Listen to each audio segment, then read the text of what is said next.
So ஒரே டைம்ல வந்து 2 மூவி இல்லையா, எல்ஐகே அண்ட் டியூட் 2 படமும் போயிட்டே இருந்துச்சு. ப்ளஸ் ரிலீஸ் ஆல்சோ வந்து கிளாஷ் ஆகிற மாதிரிலாம் இருந்துட்டே இருந்துச்சு. ஸோ இந்த கிளாஸஸை நீங்க எப்படி பாக்குறீங்க? ஏன்னா வந்து இந்த தீபாவளி ரேஸ்ல வந்து இதுக்கு முன்னாடி இது ரொம்ப ரேர், ஒரு ஹீரோவுக்கு ஒரு 2 படம் அப்படிங்கிற கிளாஸஸ் வந்ததெல்லாம். என்ன அது எப்படி வந்து அந்த நியூஸ், அந்த டிஜிட்டல் ட்ரெண்ட் இதெல்லாம் எப்படி பாக்குறீங்க? எப்படி இருந்துச்சு அந்த மொமெண்ட்லாம்? அந்த மொமெண்ட் வந்து ஆக்சுவலாக கொஞ்சம் கஷ்டமாக தான் இருந்துச்சு. ஐ மீன் ஏன்னா 2 படம் வந்து ஒரு டைமில் வரது வந்து நல்லதில்லை 2 படத்துக்குமே. ஸோ ஃபஸ்ட்டு கொஞ்சம் கஷ்டமாக இருந்துச்சு. அதுக்கப்புறம் லைஃப்லேயே எதுவாக எந்த கஷ்டமாக இருந்தாலும் அதுக்கு மேலே ஒரு பாயிண்டில் அக்செப்ட் பண்ணிடுவோம்ல. சரி இதுதான் நடக்க போகுது, நடந்துச்சுன்னா நம்ம அதை எப்படி அக்செப்ட் பண்ணலாம், அதில் இருக்கிற நல்லதெல்லாம் பார்க்க ஆரம்பிப்போம்.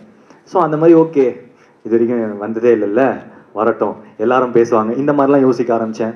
பட் மனசுக்குள்ளே தெரியும் வந்து இது இல்லை 2 படமும் ஒன்றா வந்துச்சுன்னா 2 படத்துக்குமே அது கலெக்ஷனோ இல்லை எதுவுமே கரெக்டாக இருக்காதுன்னு. ஸோ அதுக்கப்புறம் லைட் டீம் வந்து ஸ்வீட்டாக அவங்க வந்து டிசம்பர் 18க்கு மூவ் பண்ணிக்கிட்டாங்க.